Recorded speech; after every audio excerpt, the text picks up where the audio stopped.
What's up, real ones? Welcome back to the Real Relationship Podcast, where we're bringing the real back to relationships. Yes, sir. I'm Asha Still. I'm Devin Still. And we're so excited that you guys are tuning in today with us. Yeah, because we're discussing something really important on this episode. We had a message from a real one not too long ago who was talking about dealing with cheating or infidelity in their marriage, and they wanted to know what they can do in order to strengthen their marriage. And we didn't feel like we could give all the information needed in one short segment. So we wanted to dedicate a whole episode to this because we know that there are a lot of people out there who are dealing with cheating in their relationship, dealing with infidelity in their marriage. So we want to dive into the research and see what it says couples can do in order to overcome cheating and infidelity in their relationship. So hopefully this episode helps out a lot of people. Yes. But before we get into that, I just got to keep it real with y'all, okay? It's two things that's on my mind What's today. on your mind?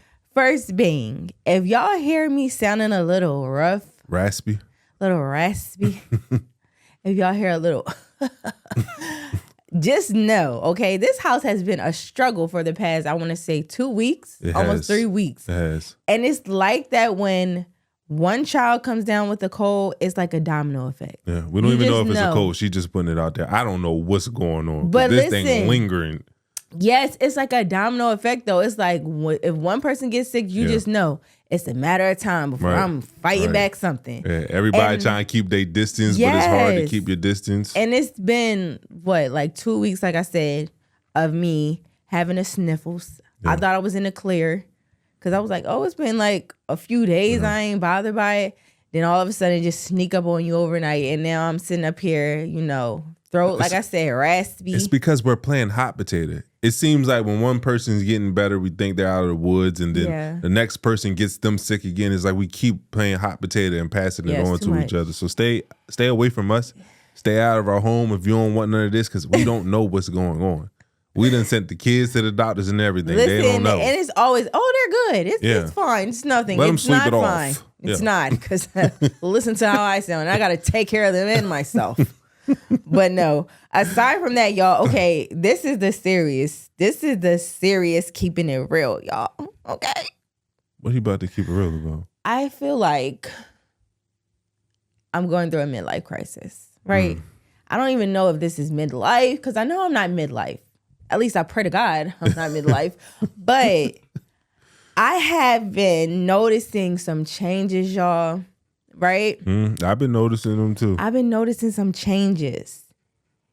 And it's drastic because it's my hair.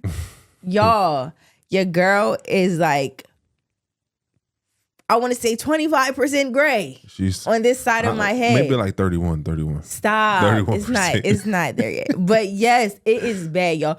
So I be trying to do the deep side part, looking like I got a comb over sometimes, because I'm trying to really camouflage this gray. And it is bothering me. She wants to dye it so bad, but I'm trying to, she's like on this health kick where she's just taking everything out of the house, our detergent, our dishwashing liquid, our dishwashing soap, our body wash, the food that we eat, the seasonings that we put on our food, the toothpaste that we use.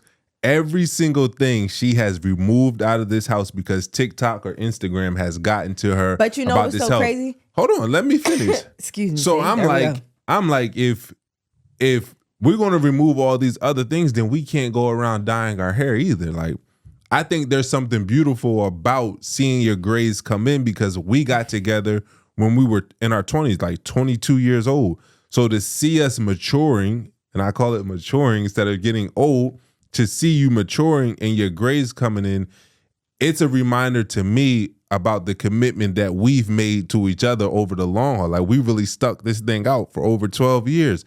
So when I see your grays, I look at it as a thing of beauty, and I don't think that you should dye it. I mean, it's your choice, but I love seeing us age together. That's sweet. Did that sell you?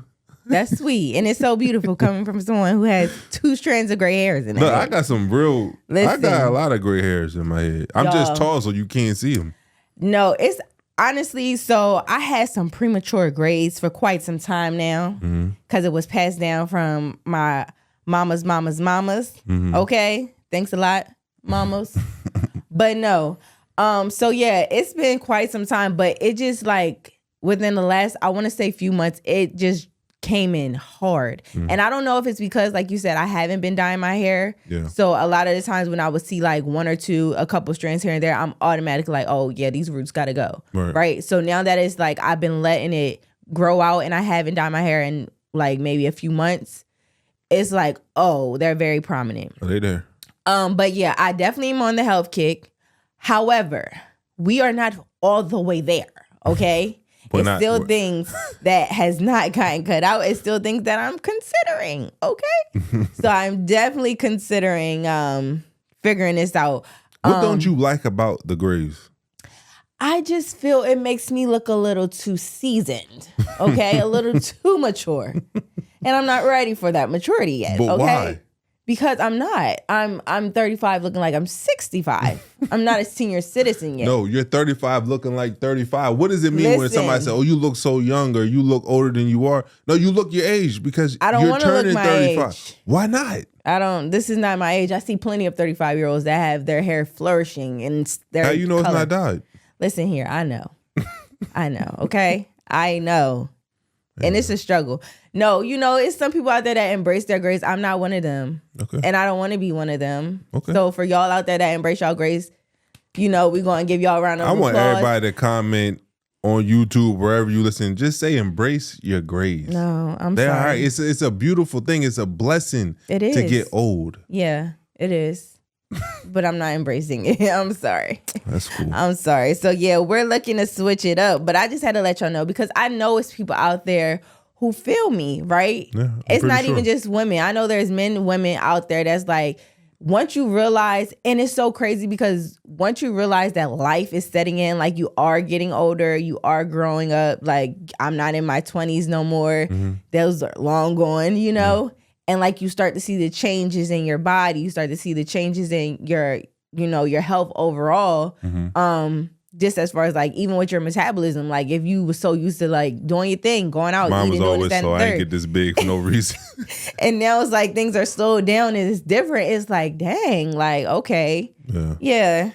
Time's setting in. Time so to get on some Ozempic. Oh my God. Join the movement.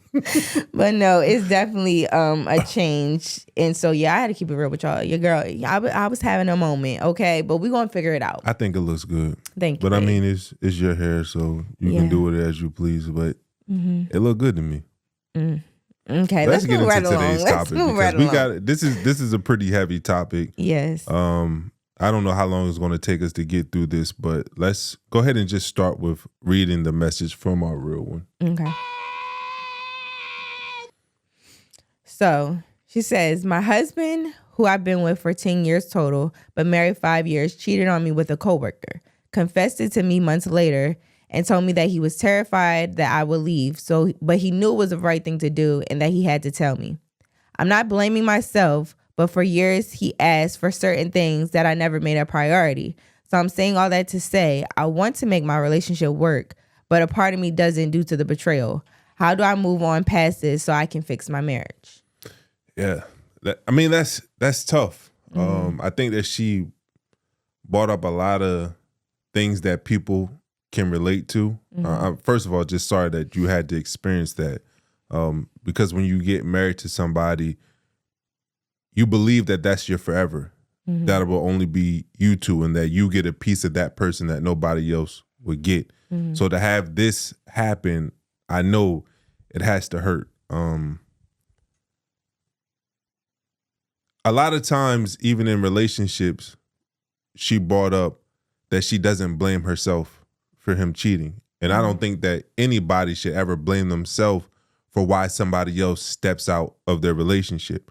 Because even if certain things were not being handled the way that your partner wants you to handle them, you can be man enough or woman enough to approach your partner and say, listen, I've asked for certain things.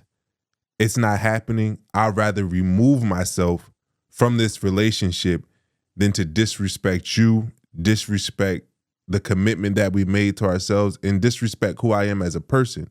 And stepping outside of my character or what I vowed to do. So I would never, I would just say to anybody who has been betrayed that it's not your fault when your partner cheats on you. But I think that there's a lot of things that you can learn from what transpired in the relationship and the conversations that you had before, because as you mentioned, you want this to work. You want to move on. And I think there are some valuable lessons of why things weren't being corrected when your husband was self-disclosing what he needed from you during that time.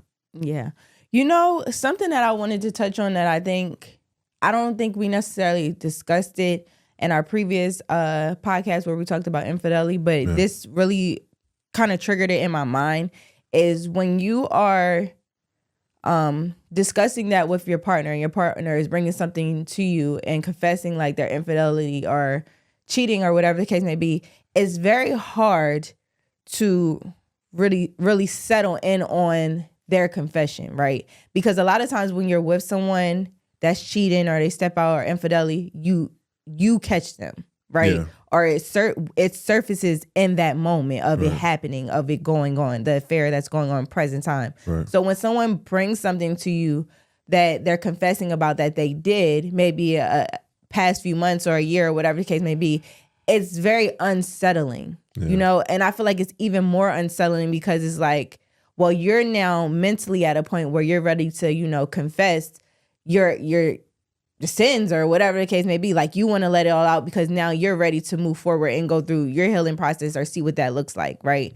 And now I'm in a space where I'm taking on something that you've already had a journey to process, because you have to have some type of journey to get to the point of wanting to confess. Yeah, because right? She did say that he said he wanted to confess, but he was scared, so he had to work through that. So you've already been in the phase of working through how I'm going to go about this and how we can go about this, and now it's bringing to my presence like, okay, I'm having to deal with this from the beginning of do I even want to deal with this? Like, how do I deal with this?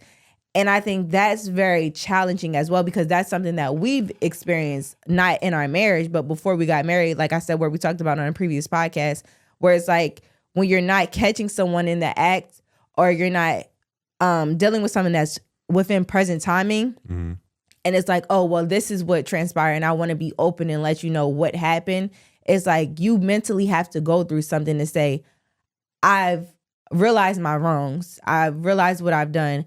And I want to confess it because I want to be able to move forward with you on a clean slate. And how can we do that? Yeah. So it's like you have that aha moment where it's like, I don't agree with my actions and I don't want to continue to do this. Yeah. But I want to let you know so that we can, be open and honest about it and work through it. Now I'm blindsided and I'm hurt and I'm angry and I'm frustrated. But I'm also like, dang, that was considerate.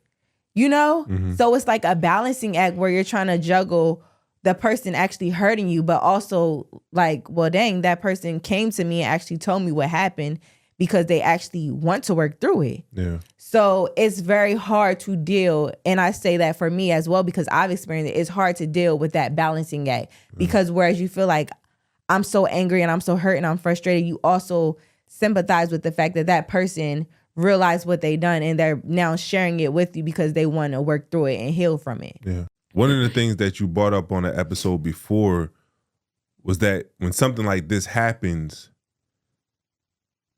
what you believed about your partner, how you saw your partner, is no longer the case anymore.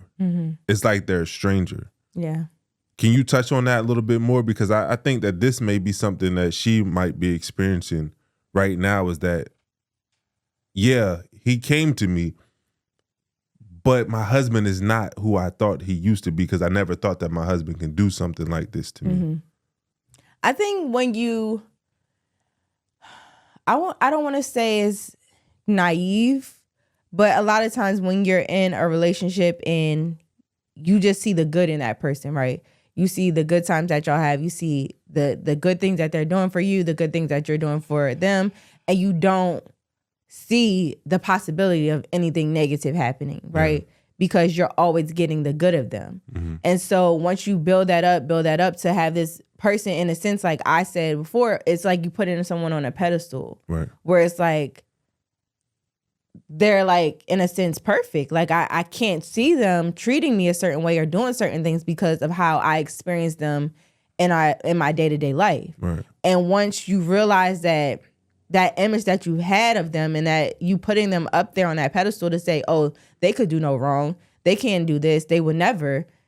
It's tainted. And now you're looking at this person is like stripped away. It's like, well, dang, I don't know you. Mm-hmm. And it's very challenging because you do feel like you lose a sense of identity of really understanding who your partner is because you put so much trust and security into them, into your relationships. And then just to have that stripped away is like, I have no clue who this person is. Yeah. Or you feel blindsided. Yeah. Like, are you who you said you was? Because everything that you showed to me, everything that you depicted was a person of a certain standard or you certain caliber. Me what you thought I wanted you to right. show me rather than who you not necessarily who you are, but who you're capable of being Mm-hmm. if things are not going right in our relationship. Yeah. And I think that's a problem in itself for both people. Yeah. Unfortunately, because in the reality of things, it's just like whether it be cheating or something else, to put anyone on a pedestal and think that they could do no negativity, no harm, no negative things, or could not be ideal of what you think is in a relationship is closed-minded, right? Because we're all human beings. But one of the things that I think is hard when we're talking about relationships and love is that I truly believe that love is giving your partner your heart and hoping that they treat it right, that they don't break it, but also understanding that humans are capable of breaking your heart. Mm-hmm.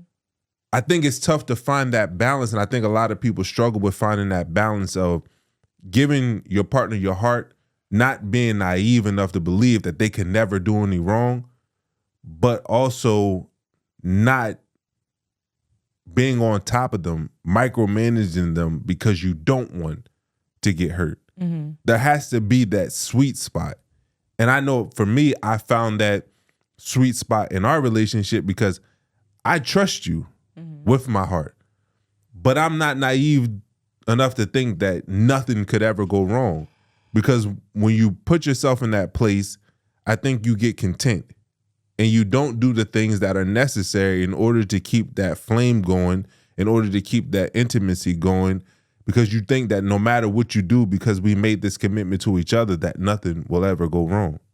So I think that it's hard. It's hard. I agree. I feel like it is definitely hard to find that spot, but when you do, I think it's a beautiful thing. Mm-hmm. Like for us, going through the experience that we went through and building back up the relationship, building back up the trust and the love, it's at a point where, like you said, you're mindful of what could possibly be, but you have such a strong foundation that you're able to have certain conversations. You're able to work through certain things that you may not have been doing before, which led to that. Yeah. So I think that's really the beautiful thing about when you do come through trials and tribulations like this, that if you really work through it and get to the spot where you're able to have a better communication, have a better understanding with your partner, it kind of alleviates the thoughts of that happening. Yeah.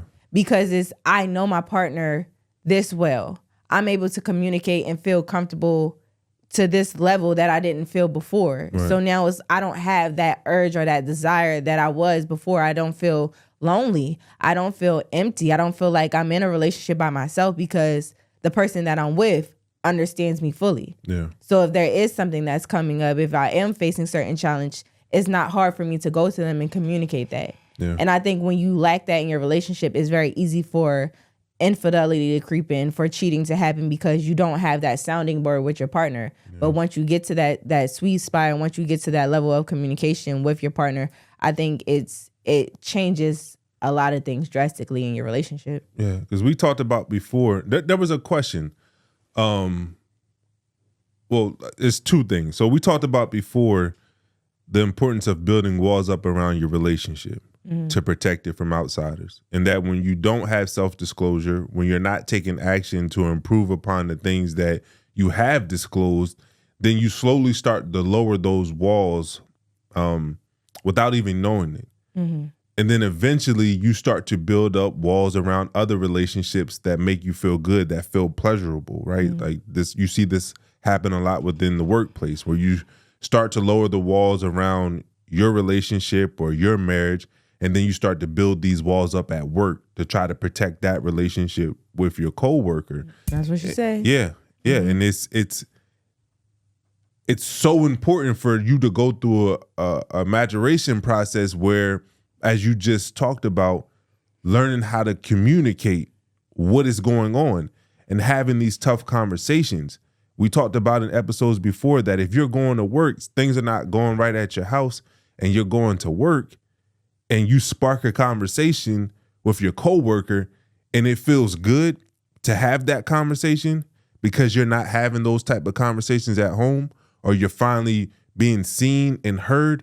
You have to have the type of marriage where you can go back and say, listen, this happened at work today and it felt good. And I wanted to tell you because I really want this from you. I don't want this from somebody else. And I want to do the work in order to get us to this place so that we can continue to protect our marriage and our commitment. The problem with a lot of people is you can't even fathom going to your partner and saying, hey, this is going on at work. Because your partner may get defensive, they may take it the wrong way.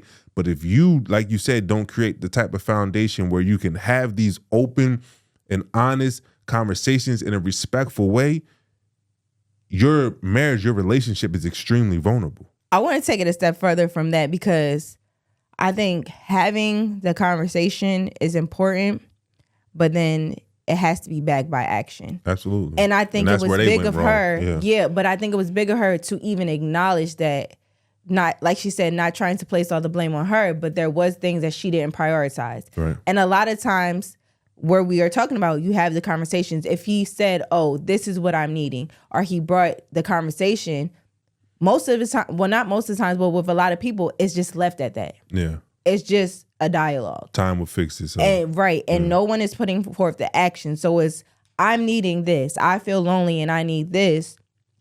And your partner hears you and it's like, okay, we're on board for this. But then days pass and we're still doing the same thing. Well, that conversation really isn't resolving anything because the actions aren't behind it. And I think that's where things really start. It's like you put the key in and you turn the lock and now you're opening the door. That's what really turns the lock to open the door, is when you put the work in and you put the actions behind it, right? And so I think it was, like I said, big of her because it takes a lot for you to take accountability for someone else doing wrong to you. Yeah. You know, it takes a lot to just, at that point, you can place the rightfully blame. So, you could be placing the blame on that person because they disrespected your marriage and stepped out. So you don't even have to be in a place where you're like, well, this is some of the things that I could have did better.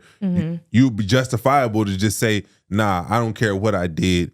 You did this, and that's just, out of line. But that shows that you're in a position of really trying to heal and work through your relationship because it's not just a one-sided, oh, I'm only looking at it from my perspective and my experience, but I'm able to understand that, you know what, I have some level of accountability to take as well to what contributed and what happened and what transpired. Yeah. At no means does that make it okay what your partner did or acceptable what they did, because we all have choices and we all are responsible for our own actions. So just because there is a lack of, things happening on her end does not make it acceptable for him to go out and cheat.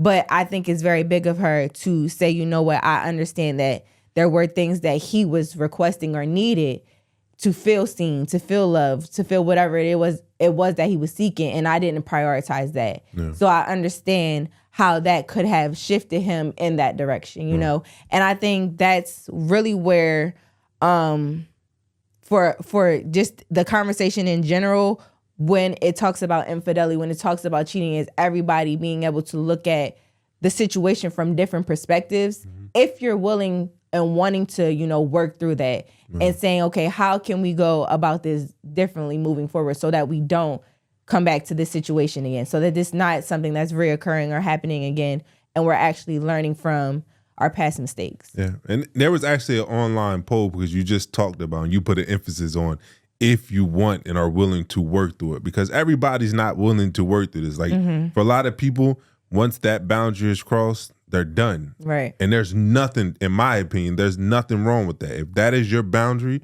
that you don't put up, you don't tolerate, infidelity, cheating, then there's absolutely nothing wrong in my eyes with you deciding to walk away from a relationship and protecting your values, right? And your boundaries.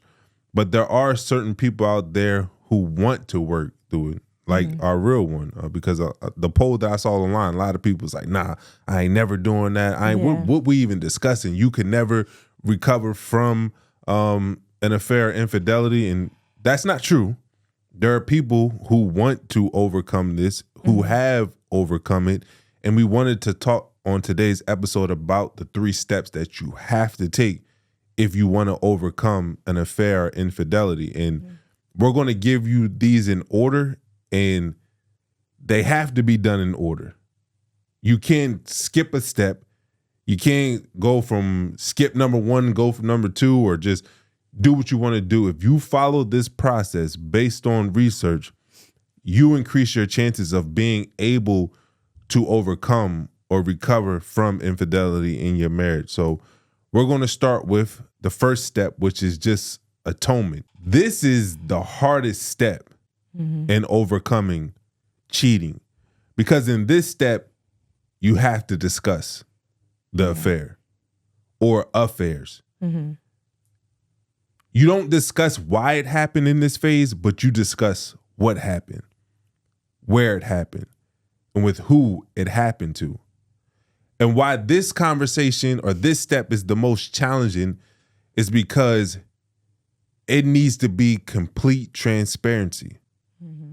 You need to get all the skeletons out of the closet. You have to sit there and allow the person who betrayed their partner, you have to sit there and allow your partner to ask whatever questions that they want to ask, which are, not why questions. Why did you cheat on me? But everything else is full go. And you have to be open and honest.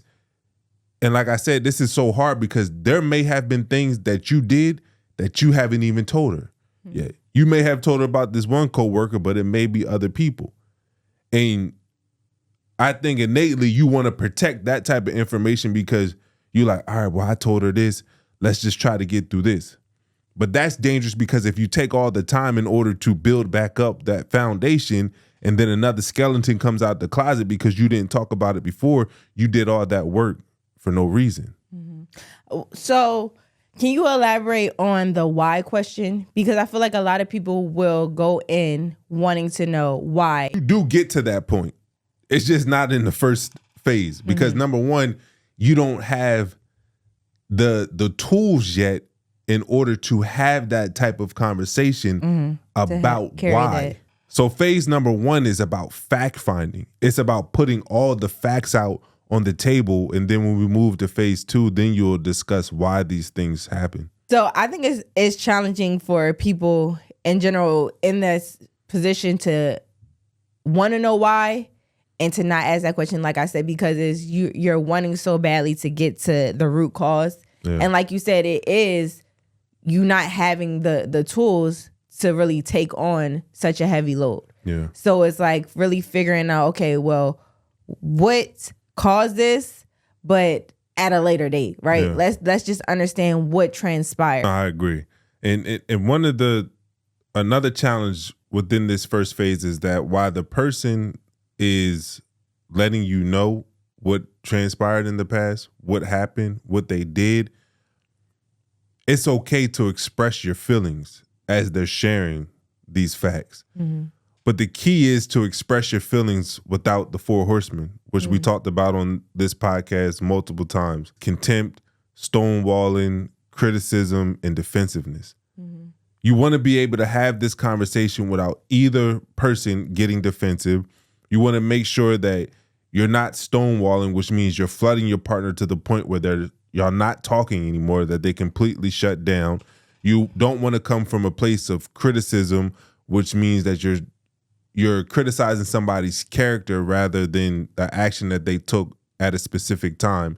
And you don't want to come from a place of contempt, which just means that you're coming from a place that you're better than or that you do no wrong, because that will completely take the conversation off track and it'll be hard to get back on track. Yeah. And we want to be realistic, y'all, okay? Because be real, right?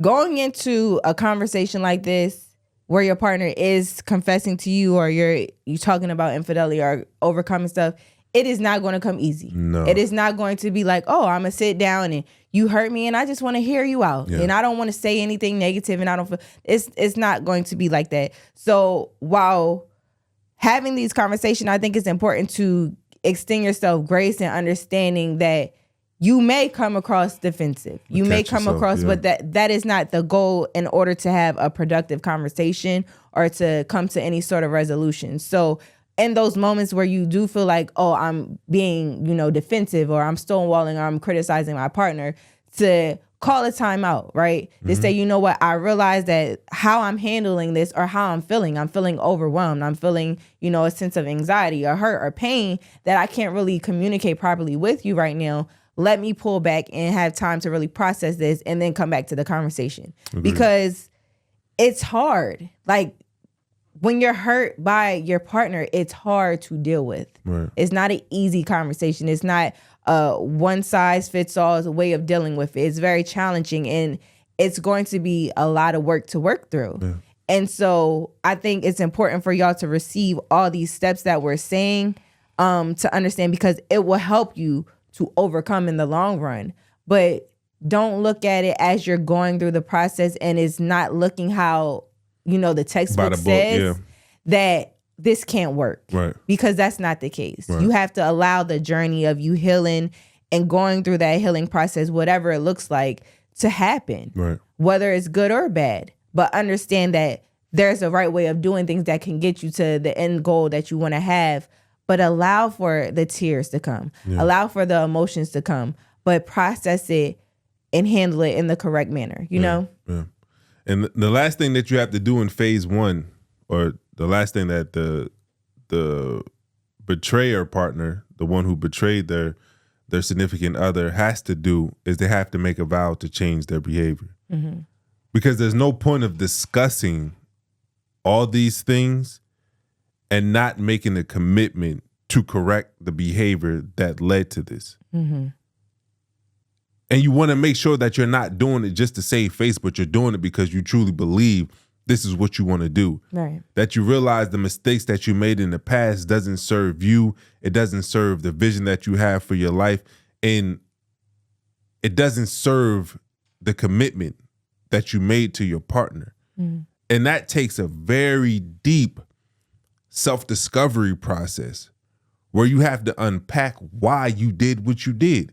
Even if you didn't have that conversation with your partner of why, you have to be working through that process of why. Yeah. What is it about me that allowed me to believe that it was okay to do this? Yes, I wasn't getting certain things from out my marriage. Yes, I tried to tell my partner that I needed certain things and they didn't do it. But at the end of the day, you have to have the type of self-discipline and the type of self-respect that regardless of what somebody else is doing, you're not going to step out and do something that you know can not only be harmful to yourself, but to your family and to your kids. You have to understand the consequences of your actions, because a lot of times we make decisions in our lives without understanding the consequences of it. And not just the consequences that we're going to face, because every decision that you make, especially in a marriage, will impact other people. Like when you're making that decision to step outside of your relationship or your marriage, you got to ask yourself, are you willing to inflict that type of pain on the people you so-called cared about, your wife and your kids or your husband, for 3 to 5 minutes of pleasure, 10 minutes of pleasure? You're willing to inflict a lifetime of pain on somebody. So it takes you being a grown man, it takes you being a grown woman and realizing that it's not about you, but it's about the collective. Yeah. It's about your family. So you have to go through, because a lot of times our past plays a huge role in our right now. Mm-hmm. I had to grow up a lot. I had to unpack the things that are deep held beliefs that I had about relationships, about women, about marriage. And only when I was able to do that was I able to become the man that I am today. I remember when I was growing up, man, I didn't think it was possible to be faithful to a woman. I didn't think it was possible to be married. But we going on 8 years of marriage.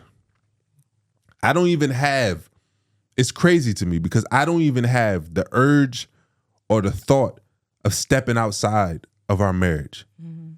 I don't have the urge or the thought to be with another woman. And to me, if I would have told my younger self that, I would have thought I was crazy. Because they put it out there that number one, sleeping with a bunch of women should be the goal, but they try to make it seem like it's impossible, that it's against our nature. Yeah. But it's not. When you are purposeful in your steps, when you're purposeful in your life, it's not hard. But a lot of people are lost on what their purpose is in life and the goals that they want to have in life. So they make a lot of decisions that go against what they're actually trying to build. I totally agree with you. And I feel like even with you sharing your thoughts of your younger self, it speaks volumes because nothing really changes in life until you change your perspective, until you change your mindset, your values and all of that. And that just goes to show you what that change can give you in the long run, right? If you went through life just thinking like, oh, I'm supposed to be a ladies' man, I'm not supposed to settle down, right? You would never experience the love that you have now, the relationship that you have now, the family dynamic that you have now. We both grew up in broken homes, right? And having that mindset only repeats that cycle. So you're not even able to see the true beauty and essence of life all the way through because you're stuck in that mindset of, you know, this is what I'm supposed to do. So I think once you do come to that epiphany in the sense of saying, you know what, I do want change for my life. And you're able to shift your perspective. You're able to shift your mindset, and then you're able to shift your action so that it follows through with all of that. It's a beautiful thing in the long run. Nah, I agree. Let's get into phase number 2. Phase number 2 is all about attunement. And as we talked about before on previous podcasts, attunement is the desire to understand and respect your partner's inner world. This is so important because you mentioned earlier that when your partner steps out of your relationship, that you no longer view them as the same person that they were before. So you have to go through a process of relearning each other, becoming a student of each other so that you don't end up in the same place that you're at right now in a relationship. So the number one goal is to get to know your partner, get to know them in and out so that you can start building up that trust that is so necessary in order for you to overcome this. Yeah, I think this is a huge make or break factor in your relationship when you are working through the attunement because like you said, when you lose trust, it's so hard. Gaining trust is so hard to begin with, right? You said something, you just made me think. I don't know if I said this on a podcast before or you said this. Me. You said it was you. But I believe the saying was that trust is earned in droplets, but is lost in buckets. Like there are small things that you do that builds up trust with somebody. Right. But all it takes is for you to do one thing and all that trust pours out in the bucket. Yeah. So you just made me think of that as you said that, but continue on. It's definitely so true. So I think this phase of just building back up that trust is very challenging. And I think it was important to highlight what you said of it's not necessarily building back up the trust that you had, but building new trust, right? Because once you're in that position where you've lost it, it's hard to keep going back to what happened because you're going to resurface, well, the trust was there, but this happened, right? So it's like you're going to keep opening up a new wound, a old wound, and it's not going to heal. So we have to understand that and moving forward, now we're building trust up, but we're building trust up not based off of our previous situation, not based off of the trust that we had before. We have to start completely new, lay a new foundation down. And that's hard to do. It's challenging, especially when you've been with a person, right? Yeah. You feel like you know this person. We've invested years. And it's like we're starting from zero, starting from the bottom. But it's once you get to that spot where you're really wanting to, you know, build that relationship, you don't want to leave. You want to work with your partner. You have to do the things necessary. Yeah. So I think this it's a very challenging position to be in. But I think when you have certain tools, it makes it easier. Yeah, that's what phase number 2 is all about. It's about building up the knowledge and the toolbox that we talked about before that helps you deal with the issues of the past. Mm-hmm. Because a lot of times what leads to affair is our inability to deal with conflict in our relationship. It's our inability or our unwillingness to disclose some of our needs and our wants to our partners because we don't know how to have those tough conversations. So one of the things that you have to do in this phase is to start to build up those resources and tools. One of the tools that we've talked about on multiple episodes is the weekly State of the Union, where you sit down at the end of the week and you just talk about your relationship. Where are you at? How have things been this past week? What are some of the victories or some of the milestones that you reached in your relationship? What are some of the goals that you reached in your relationship this week? And of course, what are some of the areas that you have to work on in order to create and build that marriage or that relationship that you're seeking? Mm-hmm. I think having those weekly State of the Union, those check-ins are crucial. Yeah.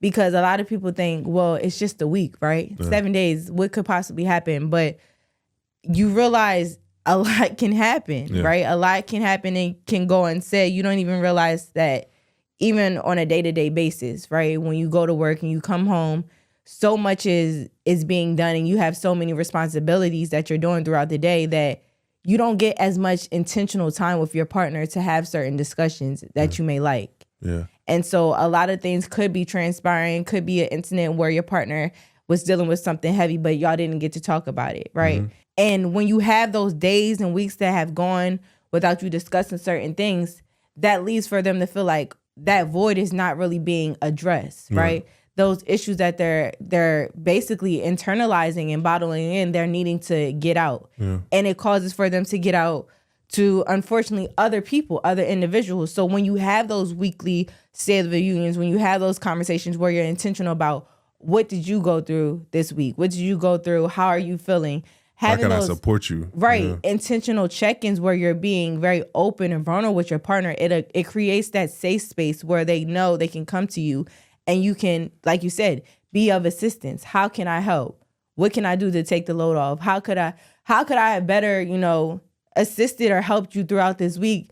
What does that look like moving forward? Like those conversations have to be very intentional and specific because if not, it leaves a lot of area for you to just fall back into old habits. Yeah. The biggest thing is learning how to listen. Mm-hmm. The State of the Union is, you may not always have the answer to the problems that you may discuss at this weekly meeting, but the goal is to learn how to become a better listener, to help your partner feel validated, to feel heard, to feel seen. Because when you are able to express that empathy, I think that it builds up that trust of this person that they care to hear about what I'm going through. They understand, and we're making a commitment to each other in order to do what is necessary in order to fix our marriage. Mm-hmm. So again, it's not about solving the issues all the time, but it's about making your partner feel like you hear their experience, you understand their experience, and you care about the experience. Another thing that needs to happen in phase 2 is that you have to process past regrettable incidents. Mm-hmm. What that means is, as we talked about earlier on, a lot of these things arise, infidelity, affairs arise due to self-disclosure avoidance. You don't talk about the issues or the problems that you have in your relationship.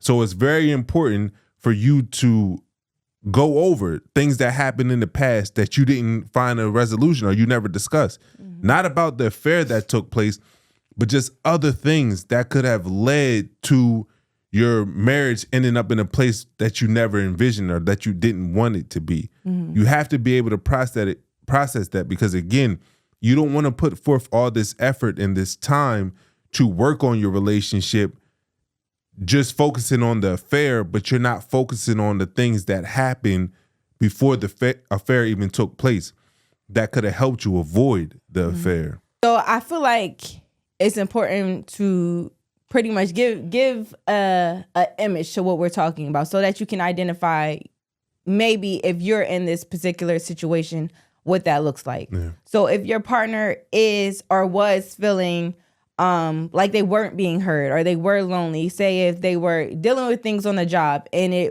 every time they would present it to you, you kind of brushed it off. It was passive, so they didn't feel like they had that sounding board to communicate with.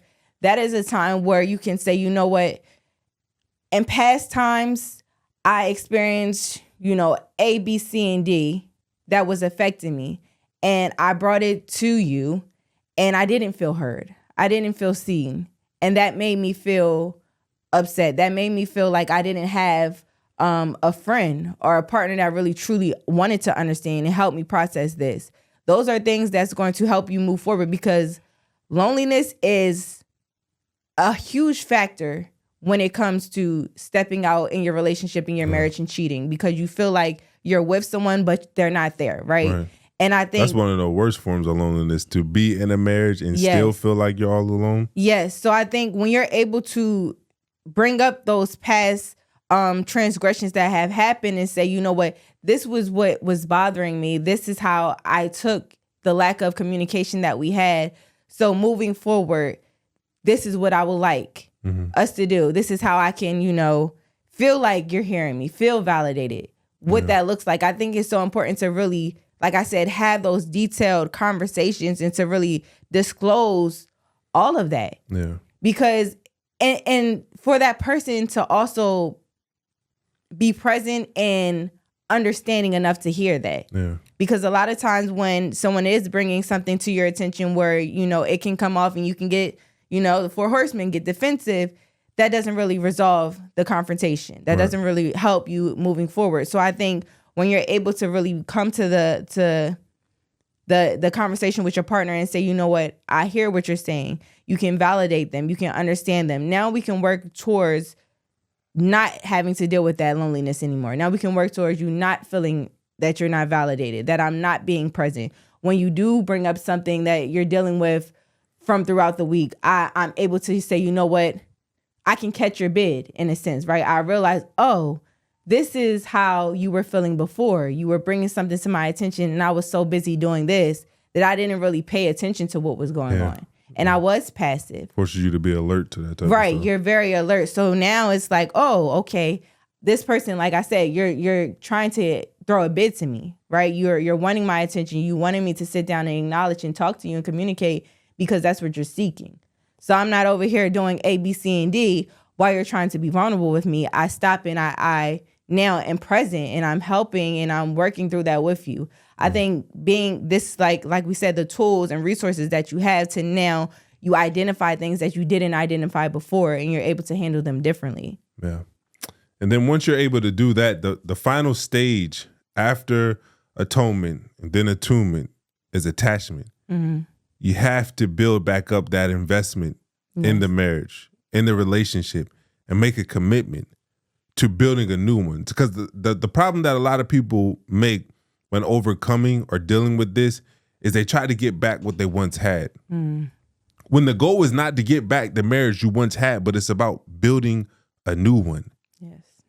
Because every time we go through something in life, every time we face adversity, we change. Our outlook on life changes. Our perspective of our partner changes.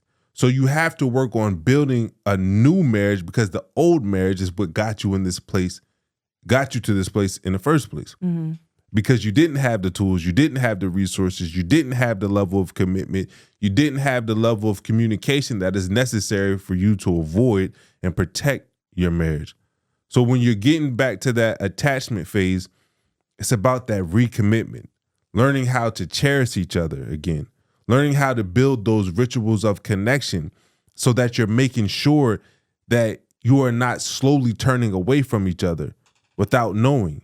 So again, it goes back to those weekly State of the Unions. That's a habit of connection, that you're there to discuss some of the issues that you're dealing within your marriage, but you also need to have rituals of connection where you're not discussing the problems in your relationship, but you're just connecting with each other.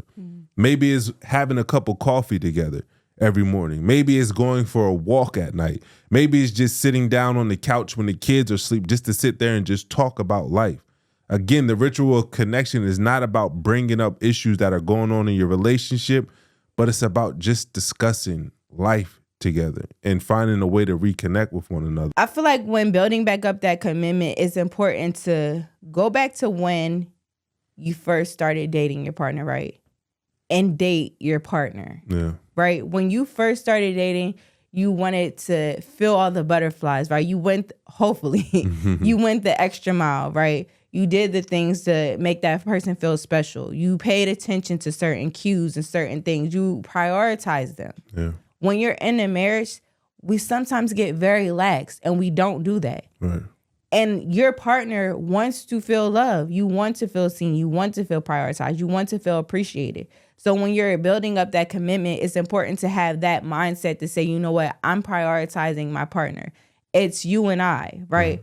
And understanding that, like we said, not to go back and try to get to what we had, because that is no longer. We're trying to build up a new and better, but we also have to understand the things that we were doing in the beginning and how we were being intentional as far as making sure that we were putting our partner's feelings first, right? That we were prioritizing and that we were doing little things and habits of connections or dates or stuff like that, because as time goes on, and we can speak to that as well, you get very lax. It's like, listen, we got a million and one things to do, right?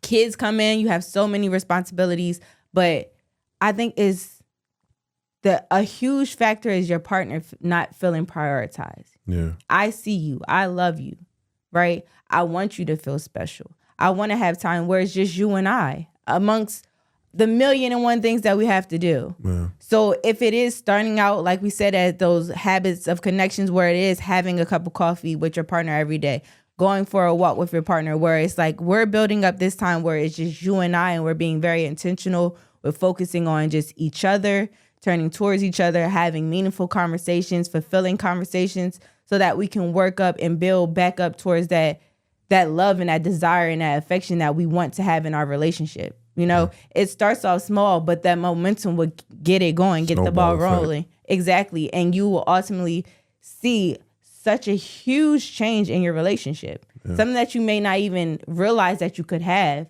from the beginning, because now you're opening yourself up to understanding that we went through the trials and tribulations. We came out of that and we're thriving.